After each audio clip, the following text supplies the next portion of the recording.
Man, oh man. The Russell Wilson era is finally over, released. It's official. It's happening. Man, we were dreading this day for a while as Broncos fans, if it were to ever get to this point, and it got here. But now I gotta say, I feel relieved. So, y'all let me know your thoughts. How do you feel about this news about Russell Wilson being released? And yeah, hit that like, subscribe. We're on our way to 500 subs, and let's go ahead and get into it. My thoughts on this and where the Broncos go from here as free agency approaches, and the draft isn't too far away either, right? So, hey, I want to say this. I said this on a comment on C. Salami and Andrew Mason's show, Orange and Blue today, earlier today. Said that the high point, and I might have heard this from somewhere else too. I'm sorry if I'm stealing it. The high point of Russell Wilson's era in Denver was probably just the day he was traded here, man. That's really just it. Very rarely did he live up to the hype, and I'm still going to root for Russell Wilson wherever he goes.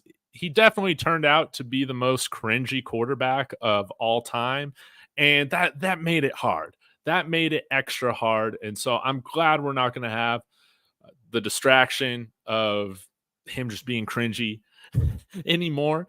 But I did appreciate, that he would always show up to Nuggets games and stuff like that. And I do appreciate that he was part of helping us get our first win over the Chiefs in like 500 million years. So shout out to you, Russell Wilson. Another question or another comment about this whole thing that I wanted to bring up was, how the hell is George Payton still keeping his job? That's what I'm still trying to figure out, because hey, we all know that with Russell Wilson waiving his no trade clause to come here, that you were going to give him an extension. But why did it have to be structured the way that it was? It was bad, as well as the draft compensation. I think it turned out to be 2 firsts, 2 seconds, Noah Fant, Shelby Harris, and Drew Lock all together for Russell Wilson. And I think that when you combine the contract extension that was honestly a part of getting this deal done with all the capital that we gave up for Russell, this is definitely the worst trade in NFL history. Like, people could say, oh, well, the Saints traded their whole draft for Ricky Williams. Ricky Williams was good. Ricky Williams was awesome when they got him, okay? And on a rookie contract. Now, I know that was a little bit different because he still had to negotiate it before there was the rookie cap on all those contracts, but just terrible. Just terrible. And now we can finally move on. Now we can move forward, and we'll see how the Broncos choose to handle this $85 million cap hit. That's what we're going to break down right now. It's going to be interesting. So I think the guys from DNVR, we're talking, Henry was saying how they might have a little bit more flexibility to decide how they want to split up the cap hit. They could do like 42.5 this year, 42.5 next year. That's what he was saying. I need to look into this more. But from what I understood is that there were 2 different main ways, or 3 rather, to take this cap hit. The first would be, hold on really quick. The first would be to take it all in 1 year. So that's $85 million in dead money this year. Makes it very hard to have a team to compete with that kind of hold on your cap, okay? The second one is to do a post-June 1st cut designation, and this allows you to split up that $85 million, part of it, into this year in 2024 and then the following year in 2025. So that's why you've heard me or other people talk about, like, hey, we'll probably do the June 1st cut and have the $35.4 million that Russell was on the hook for with his cap figure this year anyways this year, and then do the remaining 50 million or so. It's like 49.6 or something like that on the cap in dead money next year. I've also seen that you could reverse that as option 3. So we could do about 50 million this year and then do the other 35 million in 2025. Now, Henry brought up the possibility of a 4th option that they might be able to split it down the middle. Let me know in the comments what you guys think about what would be the most advantageous. I think ideally, I would love to see us take this whole thing on 1 year, just rip off the Band-Aid, just deal with it.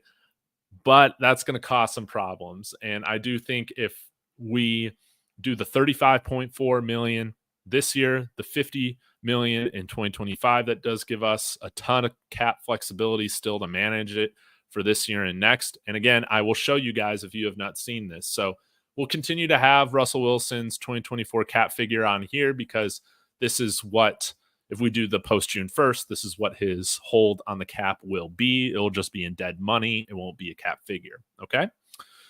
But hey, we're going to find out really quickly what the Broncos do now. Zach Allen, restructured. Just restructure everybody else. Okay. Cortland Sutton, maybe assign him to a little bit of an extension or you trade him.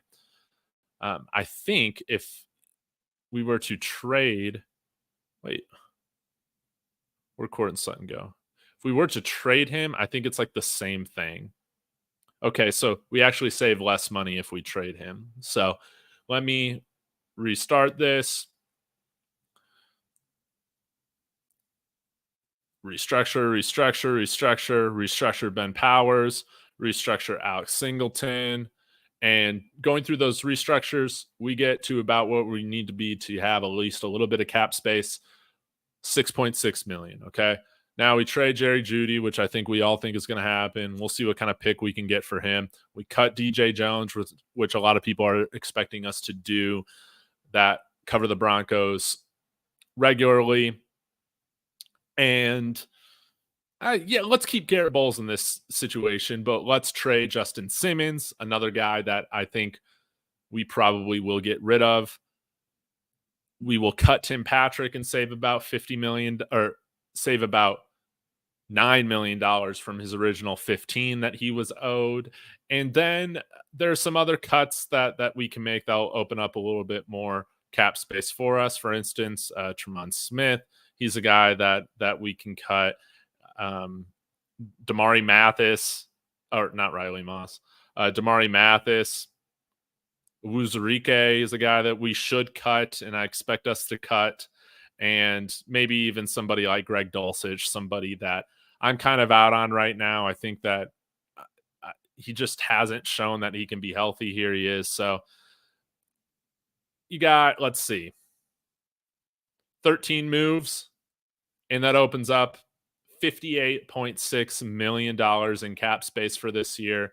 And I mean, our team is looking great in 2025, even with this $50 million cap hit, after all of that. So this is how I think the Broncos should approach it. Again, we'll need to trade some guys. We'll need to trade Justin Simmons, Jerry Jeudy. I mean, that will open up about $30 million of this cap space, which is really nice, or somewhere between 25 and 30, if I remember offhand. And this should be very helpful. And then still going after and signing some pieces to really help out this football team.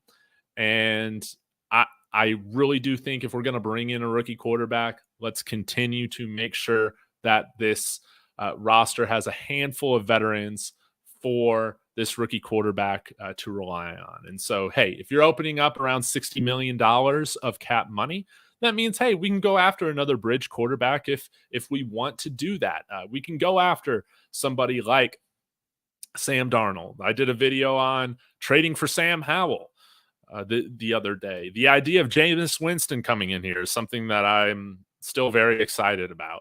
And it's still inexpensive for us to move off of Jarrett Stidham as well if we want to do that. And we're bringing in another more veteran, experienced bridge quarterback to get this rookie ready. We save $5 million in cap space if we cut Jarrett Stidham. So can do a lot of things. The Broncos can do a lot of things to get themselves plenty of cap space in free agency this year. Will they do everything? Probably not everything that I just laid out, but I do want you guys to know that the Broncos are not screwed with this release happening, with this being like the largest cap hit in NFL history. We can navigate through this just fine. We'll be able to get through this. Of course, this is not ideal, but hey, we've made it. We've moved on from Rusell Wilson. Sean Payton can now look forward to finding that quarterback that he wants to tie his career to here in Denver.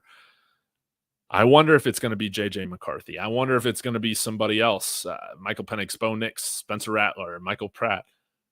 I know he's been very aggressive in the draft before during his time in New Orleans. And hey, if you're going to have to trade up to 5 or 4 to draft J.J. McCarthy, why not get up to 2 to get Drake May or Jane Daniels? Why not get up to 1 to just draft Caleb Williams? None of these guys are surefire anything. I don't think so.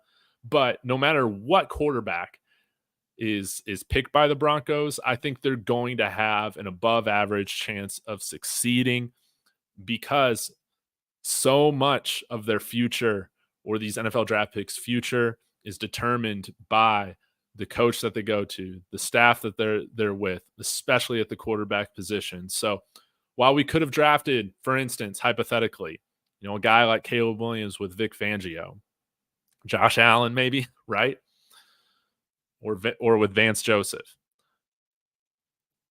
would he have developed into somebody that would be like the Josh Allen we see today? I don't have as much confidence, but I do have a lot of confidence that Sean Payton, no matter who he ends up picking, whether it's in the first, second, third round, he's going to be getting the most out of these guys. That's how I feel about it.